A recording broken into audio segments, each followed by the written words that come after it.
Yo, salut tout le monde, c'est Inspiring, j'espère que vous allez bien. Moi ça va super, je viens de passer mon oral de français, je suis grave content, j'ai réussi.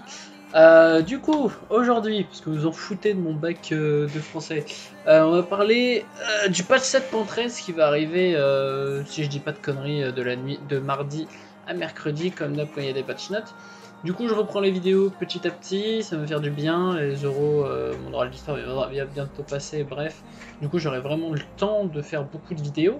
Et je pensais même en upload 2 par jour. Il y a des jours où il y en aura 2. Comme aujourd'hui, j'ai sorti un gameplay de Talia. Et du coup, là, je vous fais cette vidéo. On va regarder tous les changements sur les champions. Et puis 2-3 trucs annoncés aussi sur ce patch.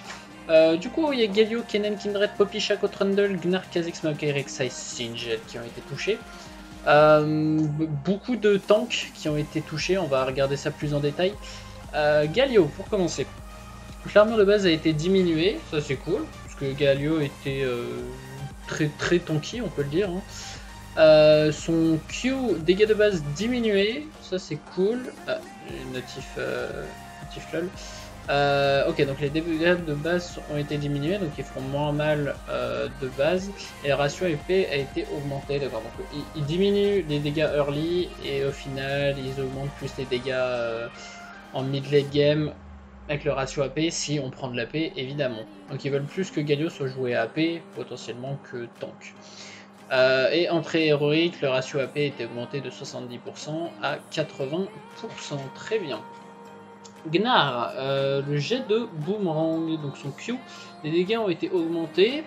Donc ça augmente de 10, 20, 30 et 40. Ah oui, ça fait quand même un bon up pour le Q. Et l'aplatissement en méga, la portée a été augmentée, ça passe de 600 à 475. Bon up de Gnar qu'on voit pas souvent en top lane, on voit quasiment jamais d'ailleurs. Du coup, ça fera peut-être revenir Gnar. Pourquoi pas? Je trouve ça cool. Kennen, alors attends, ça a été supprimé du coup. Les marques des tempêtes est maintenant appliquées au moment où Kennen lance son attaque et puis au moment où l'attaque se connecte avec l'adversaire. Alors ça me fait penser un peu à Kalista avec son E. Parce que même si vous n'avez pas lancé l'auto-attaque avec Kalista, en fait c'est au moment où vous lancez l'auto-attaque, par exemple, vous avez là un creep avec votre E, et vous mettez une auto-attaque sur le creep d'à côté, et ben pendant le casting time de votre auto-attaque, vous allez E, et ça va quand même appliquer les dégâts du E sur l'autre creep, même si l'auto-attaque n'est pas arrivée. Donc là, ils ont essayé de faire la même chose un peu sur Kennen. La nature des dégâts de passif de Kennen a été changée en fonction de l'AD total de Kennen, dégâts de base plus AD bonus plus AP. Ok. Ratio AD a été modifié. AD total, 60% d'AD bonus. Nouveau, un ratio AP de 30% a été ajouté. Les dégâts de base ont été ajoutés. Les dégâts de base ont été diminués. Oula, putain, bien Kennen, hein. Et son E, donc ratio AP, a été augmenté de 60% à 80%. Donc ils ont envie que Kennen soit rejoué AP. Ils ont plus envie de voir des Kennen AD bully leur lane, full split push. Riot a envie de revoir des Kennen AP et je trouve ça cool. Parce que c'est plus sympa, voilà, tout simplement. On va se faire one shot par des Kennen AP au lieu de se faire chase toute la map avec son putain de maillet gelé et sa BOTRK. J'approuve. Kha'Zix, donc son Q, les dégâts de base ont été diminués, ratio d'AD bonus diminué et dégâts au cible isolé augmentés. Ok, ça c'est un petit équilibrage du Q, j'imagine. Ça reste un léger nerf quand même. Hein. Surtout quand les cibles sont pas isolées, du coup c'est vraiment un bon nerf. Le Z, durée d'activation du camouflage a été augmenté. Pour le Z, durée d'activation du camouflage. Durée de camouflage améliorée, augmentée. Ça plutôt pour le R. Je pense que c'est pour le R, c'est pas pour le Z. Parce que je vois pas ce qui peut être camouflé dans le Z. Bref, ça doit être le R. Hein. Du coup, bon, un petit up, j'imagine du R. Hein. On va pas. Voilà. Kindred, donc son passif, nombre de stacks nécessaires, l'augmentation de la portée de Kindred après les premières 4 stacks a été réduit ça passe de 3 au lieu de 4. Z, les dégâts en fonction du pourcentage de PV par marque a été augmenté, ça passe de 1% au lieu de 0,5%. Et son E, les dégâts de base ont été augmentés, ça augmente de 20 à chaque fois. Donc un bon up de Kindred qui, malgré le mini rework, on n'en voit jamais. Donc du coup là j'imagine qu'avec ce bon up, ça va faire sortir. Après faire attention avec Kindred, parce qu'on se souvient que l'ancienne, quand il l'avait trop buffé, c'était vraiment injouable. Tu pouvais pas jouer contre, genre elle avait trop de dégâts early, et elle était plus invade, tu pouvais rien faire. Ok, général, les BV de base ont été augmentés, il faut augmenter de 25, son R. Délai de récupération diminué et la portée a été augmentée. D'accord. Je sais pas pourquoi ils mettent le sigle équilibrage alors que c'est clairement un up en fait. Ils réduisent le CD et les portées augmentées, donc c'est clairement un up. Wow, pas trop chercher à comprendre trop loin là.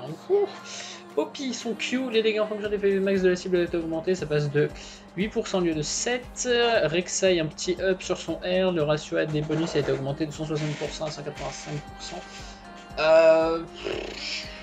Que dire sur Rek'Sai? En fait, j'ai joué Rek'Sai et je sais pas si vous connaissez Poké, mais Poké OTP Rek'Sai, on va dire entre guillemets. Et du coup, on partage la même impression, c'est que le R de Rek'Sai en fait ne sert pas à grand chose. En gros, de 1, le R Rek'Sai est dodgeable. Ça veut dire qu'on peut le sidestep, l'ulti Rek'Sai.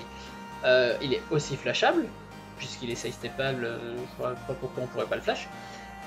Et surtout, point très très négatif, en fait, c'est que quand on arrive sur la cible, et bah t'es plus enterré. Donc du coup, t'arrives dans la cible, mais tu peux même pas la bump.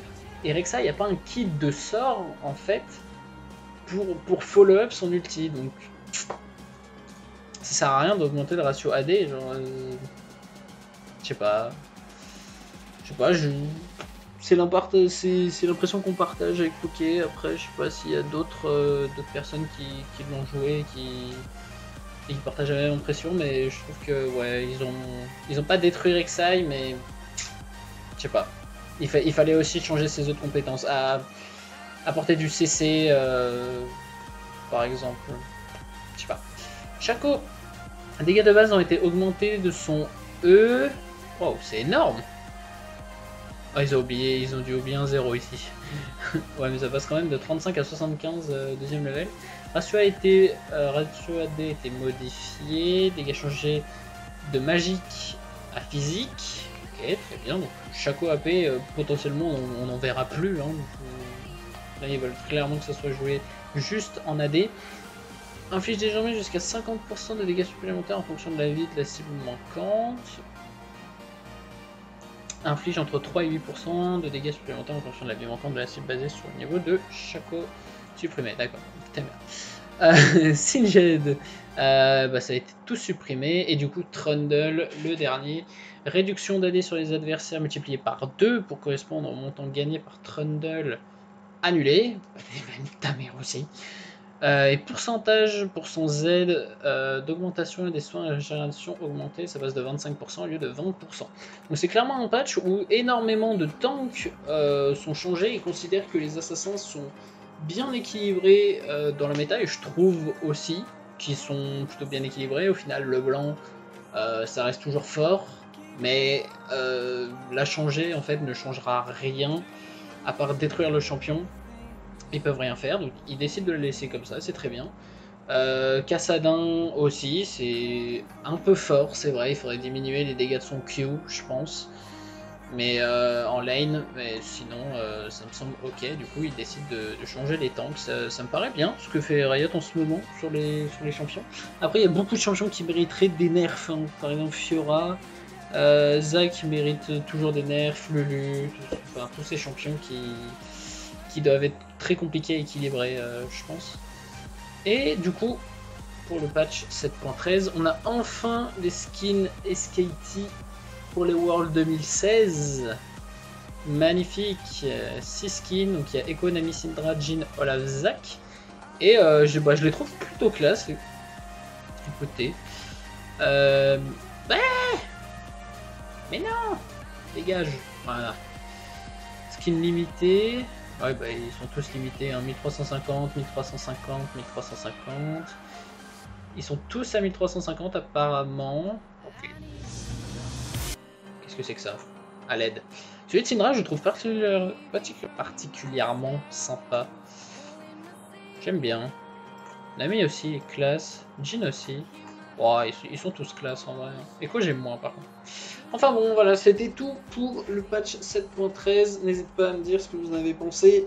On reprend les vidéos au fur et à mesure, l'actu, tout ça. Je vais faire un petit débrief de tout ce qui s'est passé normalement ces dernières semaines, comme j'ai pas fait de vidéo. Je vous aime, je vous fais des bisous, c'était Inspiring. Ciao.